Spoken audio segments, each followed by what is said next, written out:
अस्सलाम वालेकुम नाज़रीन, मेहरान टीवी सां गॾु मां आहियां सरदार अली लाखो। असां सां गॾु साथ ॾींदो न्यूज़ एंकर मुबशर सोलंकी। सभ खां पहिरियां हिकु नज़र हेडलाइंस ते।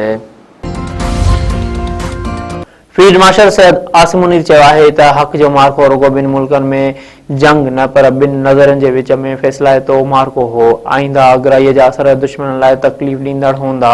हथियारबंद फ़ौज मुनज़म ऐं हर वक़्तु तयारु आहे। क़ौम असांजे ऐं असां क़ौम जी ताक़त आहियूं।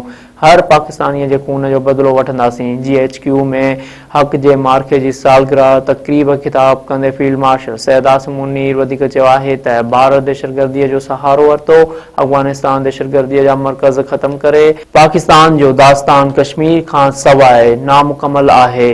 अॼु पाकिस्तान तारीख़ी अमन ॻाल्हियुनि जो मेज़बान आहे। अमेरिका ऐं ईरान जे क़यादत जा थोराइता आहियूं। सदर ऐं वज़ीर आज़म चयो आहे त हक़ जो मार्को शुक्राने जो ॾींहुं आहे। कश्मीर मसइलो हल थियण ताईं खिते में इस्तेहकाम मुमकिन न आहे। पंहिंजे पैगाम में सदर आसिफ अली ज़रदारी चयो आहे त फील्ड मार्शल आसिम मुनीर जुरतमंदाना फ़ैसिला कया। दुश्मननि जे अगराईअ जो मुंहंतोड़ जवाबु ॾिनो वियो। वज़ीर आज़म शहबाज शरीफ़ चयो आहे त पाकिस्तानी क़ौम अमन पसंद, बहादुर ऐं बावकार आहे। अॼु पाकिस्तान खे दुनिया में हिकु ज़िम्मेवार मुल्क तौरु ॾिठो थो वञे। पाकिस्तान दुश्मननि जी बदतरी वारे वहम खे मिटी में मिलाए छॾियो। वरी वज़ीर सैयद मुराद अली शाह चयो आहे त हक़ जे मार्के में पाक फ़ौज दुश्मननि जा नापाक इरादा मिटीअ में मिलाए छॾिया। ऑपरेशन बुनियाने मरसूस पाकिस्तान जे अस्करी तारीख़ जो सुनहरी बाब आहे।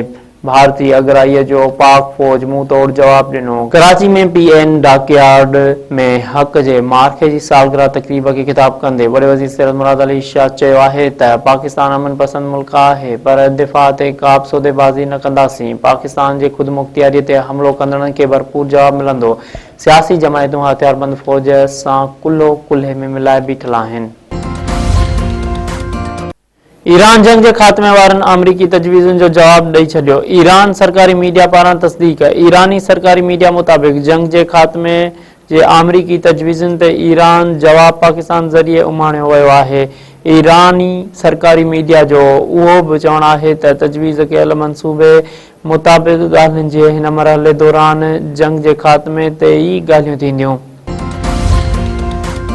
रूसी सदर ईरानी यूरेनियम रूस मुंतक़िल करण जी आछ करे छॾी। प्यूटन चयो आहे त ईरानी यूरेनियम मुंतक़िल करण ऐं महफ़ूज़ रखण लाइ तयारु आहियूं। रूस 2015 में ईरान खां यूरेनियम मुंतक़िल करे चुको आहे। मीडिया सां ॻाल्हाईंदे रूसी सदर वधीक चयो आहे त अमेरिका मुतालबो कयो त यूरेनियम रुगो अमरीकी सरज़मीन ते मुंतक़िल कयो वञे। अमेरिका जे मुतालबे ते ईरान न पंहिंजो मौक़िफ़ सख़्तु करे छॾियो आहे। वाशिंगटन ऐं तेहरान ॿिन्हिनि सां राब्ते में आहियूं। उमेद आहे त उहो तकरार जल्द ख़तम थी वेंदो। ईरान चयो आहे त अमेरिका ईरानी टैंकरनि मथां हमलनि खां पासो करे ऑयल टैंकरनि खे निशानो बणायो वियो त अमरीकी ठिकाणा हदफ़ हूंदा। पासदारनि इनक़लाब पंहिंजे बयान में वधीक चयो आहे त अगराई कई वई त खिते में अमरीकी अॾनि खे निशानो बणाईंदासीं। दुश्मननि जे सामूंडी जहाज़नि खे बि हदफ़ बणायो वेंदो। वॾे वज़ीर मुराद अली शाह पारां कराची में BRT रेड लाइन मंसूबे जो दौरो। वज़ीर आला सिंध मंसूबे ते जारी कम तेज़ करण जी हिदायत करे छॾी। मीडिया सां ॻाल्हाईंदे वॾे वज़ीर मुराद अली शाह चयो आहे त BRT रेड लाइन कराची जी ट्रांसपोर्ट जो मुस्तक़बिल आहे। समूरा खाता गॾिजी कम करे रहिया आहिनि। मंसूबे में देर जी करे अवाम खे थींदड़ तकलीफ़ जो अहसास आहे। हर हफ़्ते मंसूबे जो मुआयनो कंदुसि। जूनियर ज़ुल्फ़कार अली भुट्टो पाकिस्तान में HIV जे पखिड़िजण खे अलार्मिंग सूरतहाल करार ॾेई छॾियो। जूनियर ज़ुल्फ़कार अली भुट्टो चयो आहे त सरकारी सतह ते पाकिस्तान में 80,000 WHO मूजिबि 4 लख ऐं मुंहिंजे अंदाज़े तहत 10 खां 20 लख HIV जा मरीज़ मौजूदु आहिनि। पाकिस्तान एशिया में HIV जे हवाले सां पहिरें नंबर ते अची वियो आहे। हैदराबाद में वहाब मुंशी जे घर ते मीडिया जे नुमाइंदनि सां ॻाल्हाईंदे जूनियर ज़ुल्फ़कार अली भुट्टो चयो त जोड़नि खे निकाह खां अॻु HIV टेस्ट कराइणु घुर्जे। हिन वक़्तु जेलनि में बि HIV तेज़ीअ सां पखिड़िजी रही आहे। जेके डॉक्टर ॼाणे वाणे हिक खां वधीक मरीज़नि ते साॻी इंजेक्शन इस्तेमाल कनि था उन्हनि खे कातिल जे बराबर सज़ा मिलणु घुर्जे। मियां साहब भरिसां ॼाणनि सां हादसो, बारड़ी समेत 4 ॼणा फोत, 20 खां वधीक ज़ख़्मी। उस्ताद मोहम्मद खां वापसि मीरपुर बुढ़ो वेंदड़ चना बिरादरीअ जे ॼाणनि जी कोच कल्टी थी खॾ में किरी पई। फोतिन में ॻोठ रमज़ान चनावासी 7 वरियनि जी बारड़ी समेत ज़हूर अहमद ऐं मुरीद अहमद चना शामिल। कुझु ज़ख़्मियुनि जी हालत नाज़ुक, शिकारपुर सिविल अस्पताल मुंतक़िल। सजावल जोड़ेजो में पसंद जो पाणो कंदड़ नौजवान पुट समेत क़तल, संदसि घरवारी ऐं 2 बारड़ा ज़ख़्मी। कार सवार हथियारबंदनि मोटरसाइकिल सवारनि मथां फायरिंग करे ॾिनी। गोलियूं लॻण सबबि ॻोठ फुलहड़ी वासी सजाद अली तुन्यो ऐं संदसि 5 वरियनि जो पुट ईमान क़तल थी विया। फायरिंग में संदसि घरवारी रुखसाना ऐं 2 बारड़ा ज़ख़्मी नाज़ुक हालत में अस्पताल मुंतक़िल। ॿुधायो पियो वञे त मक़तूल नौजवान सजाद अली तुन्यो 2 साल अॻु नारी रुखसाना बिरोही सां पसंद जो परणो कयो हो।